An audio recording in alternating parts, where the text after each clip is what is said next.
जंगली शेरों ने मिलकर एक गधे का शिकार किया, लेकिन उनमें से एक शेर ने कहा, इसे मारो मत, मेरे पास इसको लेकर एक बेहतरीन योजना है।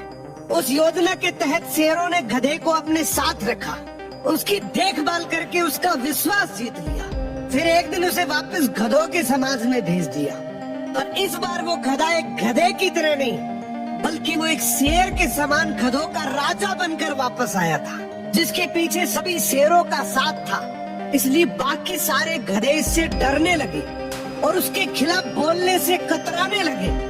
अब शेर जब जब उस गधों के झुंड को देखने आते, ये गधा अपने समुदाय के गधे को शेरों को खाने के लिए दे देता। ये गधा गधों के बीच तो एक शेर जितना ताकतवर बन गया था, लेकिन शेरों के बीच वो अब भी एक गधा ही था।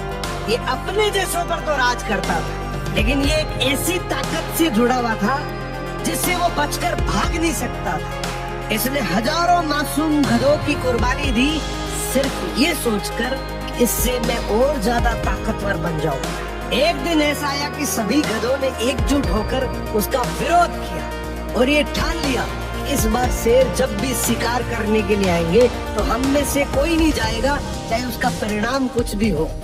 अगले दिन जब शेर आए तो ये गधा अकेला ही खड़ा था, इसके पास कोई दूसरा झुंड नहीं था।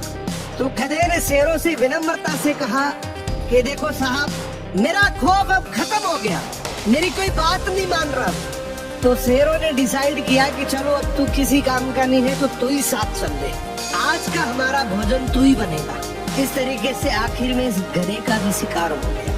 हर समाज के अंदर एक ऐसा गधा जरूर होता है जो अपने लालच के लिए, अपनी ताकत बढ़ाने के लिए अपने समाज को दांव पर लगा देता है।